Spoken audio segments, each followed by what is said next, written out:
Europe নামটি শুনলেই মনের ভেতর একটা ভালো লাগা কাজ করে।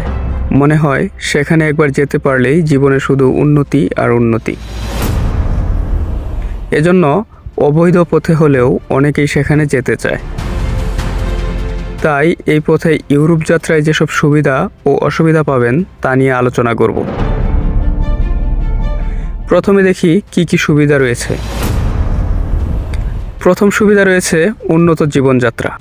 মানুষ ইউরোপে পাড়ি জমাতে চায় শুধুমাত্র উন্নত জীবনযাত্রা পাওয়ার আশায়। ইউরোপের অধিকাংশ দেশেই উচ্চমানের জীবনযাত্রার মান রয়েছে, যেখানে নাগরিকদের স্বাস্থ্যসেবা, শিক্ষা এবং সামাজিক সুরক্ষার ভালো ব্যবস্থা আছে। এসব সুবিধা উন্নত জীবনের প্রতিশ্রুতি দেয়, যা অনেকের জন্য আকর্ষণীয়। দ্বিতীয়ত, সুবিধা আছে ভালো কর্মসংস্থানের। ইউরোপে অবৈধভাবে পাড়ি জমিয়ে অনেকেই কাজ পাওয়ার চেষ্টা করেন। যদিও বৈধ কাগজপত্র না থাকায় কাজের সুযোগ সীমিত, তবুও কিছু মানুষ অনানুষ্ঠানিক কাজে নিযুক্ত হতে পারেন। এ ধরনের কাজগুলো অনেক সময় ন্যূনতম মজুরিতে হলেও তাদের নিজের ও পরিবারের জীবিকা নির্বাহে সহায়তা করে। তৃতীয় সুবিধা হচ্ছে নিরাপত্তা। যুদ্ধ, রাজনৈতিক অস্থিরতা বা ব্যক্তিগত নির্যাতন থেকে বাঁচার জন্য অনেকেই ইউরোপে অবৈধভাবে যাওয়ার চেষ্টা করেন। বিশেষ করে যুদ্ধবিধ্বস্ত দেশগুলো থেকে শরণার্থীরা ইউরোপে নিরাপত্তা ও আশ্রয়ের জন্য চেষ্টা করেন। ইউরোপের কিছু দেশ শরণার্থীদের জন্য আশ্রয় ও নিরাপত্তার ব্যবস্থা করে থাকে। এখন আসি কি কি অসুবিধা হতে পারে। প্রথমত, আইনগত সমস্যা।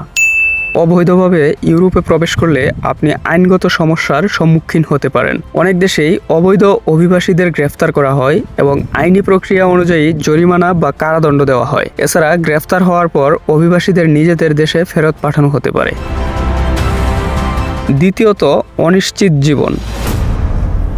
বৈধ কাগজপত্র না থাকলে আপনি অনেক ধরনের সামাজিক সুবিধা থেকে বঞ্চিত হতে পারেন, যেমন স্বাস্থ্যসেবা, শিক্ষা এবং অন্যান্য অনেক ধরনের সেবা পাওয়া কঠিন হতে পারে। এ কারণে অনেক সময় অসুস্থ হলে চিকিৎসা পাওয়া অসম্ভব হয়ে পড়ে।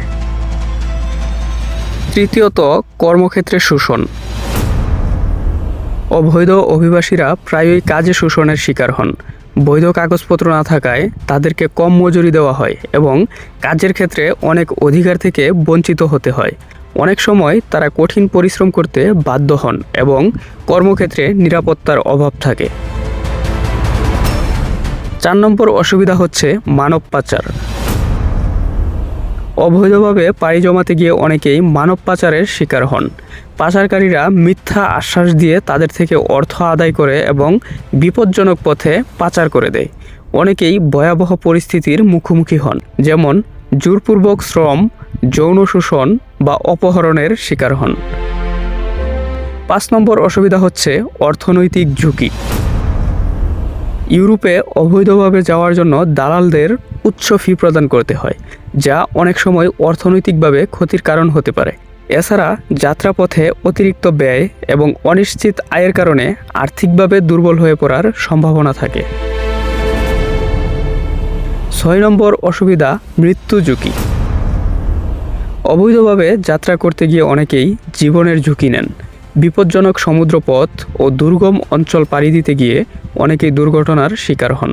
বিশেষ করে ভূমধ্যসাগর পার হওয়ার সময় অনেক অভিবাসী ডুবে মারা যায় বা বরফের পথ পার হওয়ার সময় কোনোভাবে অসুস্থ হলে সেখানেই মারা যায়।